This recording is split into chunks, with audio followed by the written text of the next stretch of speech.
Lines and angles के part 3 में हम लोग कल तक जहाँ तक का जो टॉपिक पढ़े थे उससे आगे बढ़ेंगे। कल हम लोगों का जो टॉपिक था, लास्ट टॉपिक, वो था लीनियर पेयर से रिलेटेड, और आपने एक्सरसाइज 5.1 ट्राई किया होगा। अगर उसमें कोई क्वेश्चन दिक्कत होगा तो आप उसको पूछ भी सकते हैं। आज हम लोग लाइंस एंड एंगल्स के अगले टॉपिक पे जाते हैं। यहाँ पे एक स्टेटमेंट लिखा हुआ है जहाँ आप देख सकते हैं, और लाइन दैट इंटरसेक्ट टू और more lines at a distinct point is known as transversal line. जैसे कि आप देख सकते हैं यहाँ पे दो लाइन आपको दिख रहा है, एल और एम, यानी इस एल और एम को आप पैरेलल भी समझ सकते हैं और बिना पैरेलल के भी। दोनों कंडीशन में एंगल्स तो आएंगे, बट रिलेशन जहाँ शो करने की बात होती है वहाँ पे दोनों लाइंस का पैरेलल होना अनिवार्य है। तो जैसे अभी हम यहाँ देख रहे हैं एल और एम दो लाइन है, उसको ये लाइन एन जो है आपको दो पॉइंट, जैसे पॉइंट ये है एक और एक पॉइंट यहाँ है, इंटरसेक्ट कर रही है। तो इस तरह से जो एक स्ट्रक्चर बनता है, तो वहाँ देखिए क्या क्या इवेंट होते हैं। पहला, अगर हम एंगल बेसिस यहाँ पे करें तो हम काउंटिंग नंबर के बेसिस पे अगर प्लेस करते हैं तो ये मेरा 1 है, ये 2 हो गया, ये 3 है आपका, ये 4 हो गया, ये 5 हो गया, ये 6 हो गया, ये 7 हो गया और ये 8 हो गया। यानी टोटल जो एंगल फॉर्म्ड होते हैं वो 8 हैं। इसमें से जो दोनों पैरेलल लाइन के अंदर बन रहा है, जैसे 3, 4, 5 और 6, ये आपके इंटीरियर एंगल्स हो जाते हैं। कहने का मतलब है एंगल 3, एंगल 4, एंगल 5 और एंगल आपके 6, ये इंटीरियर एंगल्स हैं। और एक्सटीरियर एंगल्स में आप देखेंगे एंगल 1, एंगल 2, एंगल 7 और एंगल 8 आपके एक्सटीरियर एंगल हैं। फिर से एक बार हम देख लें, ट्रांसवर्सल लाइन जो होती है वो दो या दो से अधिक लाइंस को किसी कॉमन पॉइंट पे, एक फिक्स्ड पॉइंट पे इंटरसेक्ट करती है। ऐसे सिचुएशन में 8 एंगल्स, अगर दो लाइंस हैं तो 8 एंगल्स फॉर्म्ड होते हैं, जिसमें से दोनों पैरेलल के बीच जो आते हैं वो इंटीरियर एंगल्स कहलाते हैं, और जो पैरेलल्स के बाहर दो ऊपर और दो नीचे आते हैं वो एक्सटीरियर एंगल्स कहलाते हैं। अब हम यहाँ पे कंडीशन को समझेंगे कि ये जो एल और एम है, जब पैरेलल होते हैं तो इनके बीच का रिलेशन क्या होता है, कौन कौन से नेक्स्ट एंगल फॉर्म्ड होते हैं, उसको यहाँ पे समझेंगे। चलिए, अब यहाँ पे हम लोगों ने कंडीशन देखा था कि अब हम ले रहे हैं एल पैरेलल टू एम। जब एल पैरेलल है एम के, उस कंडीशन में जो यहाँ पे एंगल फॉर्म्ड हो रहा था, अल्टरनेट इंटीरियर एंगल्स। देखिए एक चीज का और ध्यान रखना है कि ये जो आप एल पैरेलल एम लिए हैं, अगर नहीं भी लेंगे तो भी ये एंगल फॉर्म्ड होंगे, यानी alternate interior angles, corresponding angles vertically formed होंगे, लेकिन उसके बीच में रिलेशन शो करना अलग प्रोसेस तब होगा। यहाँ पे हम पैरेलल लेके चल रहे हैं, इसीलिए इसके बीच के रिलेशन को दिखाते चलेंगे कि क्या वैल्यू यानी मेजरमेंट जो होता है वो सेम होता है या नहीं। तो चलिए यहाँ पे देखते हैं पहले अल्टरनेट इंटीरियर एंगल्स। देखिए ये अल्टरनेट इंटीरियर एंगल में जो पेयर बनाते हैं उसमें एंगल 3 के साथ आप एंगल 5 को लेंगे। एंगल 3 के साथ आपका कौन आएगा, 3 के साथ 5, और 4 के साथ क्या आएगा, एंगल 4 के साथ क्या आएगा, 6। देखा है, ये अल्टरनेट इंटीरियर कहलाता है, ये अल्टरनेट इंटीरियर, ये दोनों और ये दोनों। दूसरे स्टेप में जब आते हैं हम, और ये दोनों आपस में इक्वल होते हैं। अब इसको क्या मान लिया है, इक्वल दिखाना। पहले हमने दिखाया कि अल्टरनेट इंटीरियर है और इसके बीच का रिलेशन क्या है, तो दोनों का मेजरमेंट सेम होता है। क्यों सेम हो रहा है, क्योंकि दोनों लाइन क्या है, पैरेलल है। दोनों लाइन क्या है, पैरेलल है। यहाँ ध्यान रखिएगा, दोनों लाइन पैरेलल है, इसीलिए अल्टरनेट इंटीरियर एंगल आपस में इक्वल हो रहे हैं। तो ये 4 और 6 भी आपस में क्या हो जाएगा, इक्वल हो जाएगा। चलिए अब कॉरस्पॉन्डिंग एंगल्स की बात करते हैं। कॉरस्पॉन्डिंग एंगल्स में आप देखिए यहाँ पे कौन कौन से एंगल कॉरस्पॉन्डिंग है।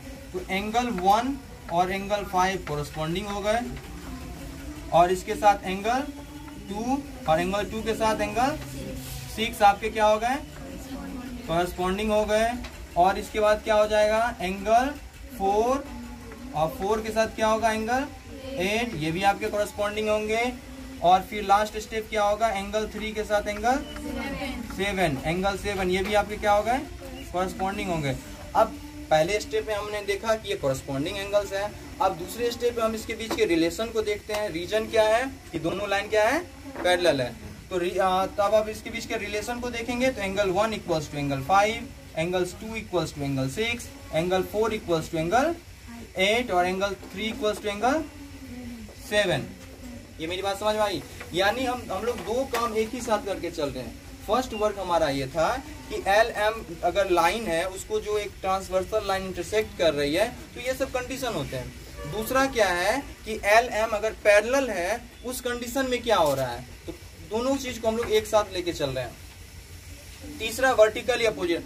वर्टिकली अपोजिट एंगल को पहले ही बता चुके हैं, तो इसमें वर्टिकली अपोजिट एंगल में कौन कौन इक्वल होंगे? एंगल 1 के इक्वल क्या आएगा? कौन आएगा? एंगल 3। और एंगल 2 में वर्टिकली अपोजिट कौन होगा? एंगल 4। फिर आपका आया एंगल 6, इसके लिए कौन आएगा? एंगल 8। और फिर आपका आया एंगल 5, इसके लिए कौन आएगा? क्या यहाँ तक का टॉपिक क्लियर है? ये रिलेशन क्यों इक्वल हुआ आपको पता चला? ये क्यों इक्वल हुआ? क्योंकि ये दोनों लाइन आपस में क्या है? पैरेलल है। यानी पैरेलल नहीं होता तो ये कंडीशन होते, बट उसके बीच रिलेशन में इक्वल नहीं आता। चलिए इसके बाद इसके एक और स्टेप को हम समझते हैं। अब फोर्थ कंडीशन जो है, यहाँ पे फोर्थ कंडीशन है, तो आप देख सकते हैं यहाँ पे चौथे कंडीशन में हम लोग चल रहे हैं। फर्स्ट कंडीशन हम लोग ने लिया अल्टरनेट इंटीरियर एंगल्स जो होते हैं वो आपके इक्वल होते हैं। दूसरा हमने लिया कोरस्पॉन्डिंग एंगल्स जो होते हैं वो इक्वल होते हैं। और तीसरा हमने लिया वर्टिकली अपोजिट एंगल्स जो होते हैं वो इक्वल होते हैं। ये तीनों कंडीशन कब लागू हुआ? जब लाइन एल एम के क्या है? पैरेलल है।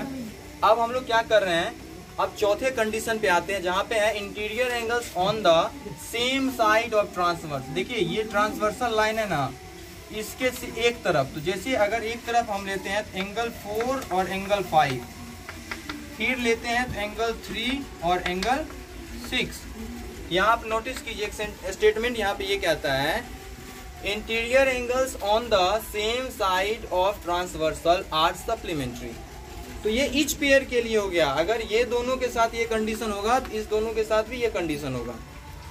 तो थोड़ा सा यहाँ पे इसको हम समझते हैं कि इसका ये तो सप्लीमेंट्री 180 डिग्री आया तो कैसे होगा। अब देखिए आप, ये एंगल जो है एंगल 5 जो है आपका वो एंगल 3 के इक्वल है। एंगल 5 एंगल 3 के इक्वल है। और एंगल 3 प्लस एंगल 4 मिलके क्या बना रहा है? 180 डिग्री बना रहा है। आपको पता है ना कि ये स्ट्रेट एंगल फॉर्म कर रहा है। ये दोनों लीनियर पेयर में पढ़े हैं ना कि ये 3 4 मिलके क्या बना रहा है? 3 4 मिलके क्या बना रहा है? Straight angle. तो अब देखिए आप, ये 3 की जगह पे हम इस 5 को लिख सकते हैं क्या? क्योंकि अल्टरनेट इंटीरियर एंगल्स इक्वल है ये। तो इसका मतलब अगर हम 3 की जगह पे 5 को रखें तो 5 और 4 मिलकर 180 डिग्री बना दिया। 180 डिग्री को क्या कहते हैं? कॉम्प्लीमेंट्री या सप्लीमेंट्री? सप्लीमेंट्री। तो इसका मतलब ये जो आपका 4 और 5 का मेजरमेंट, इसका जो सम होगा वो 180 हो गया। समझ बात आई? ये सब कंडीशन कब लागू होता है? जब दोनों लाइन आपके पैरेलल हो और उसको कोई ट्रांसवर्सल लाइन इंटरसेक्ट कर रही हो। तो ये है आपके लाइंस एंड एंगल्स के लास्ट टॉपिक बेस्ड एनसीईआरटी, और इसके बेसिस पे आप जो है एक्सरसाइज सॉल्व कर सकते हैं। नेक्स्ट वीडियो में हम लोग इसके एक्सरसाइज से रिलेटेड जो क्वेश्चंस होंगे, जो ट्रिकी या मेन क्वेश्चन होगा उसको सॉल्व करेंगे, इसके एग्जांपल्स को देखेंगे। साथ ही साथ आगे के जो वीडियोस होंगे उसमें हम नंबर सिस्टम हम लोग सीखेंगे।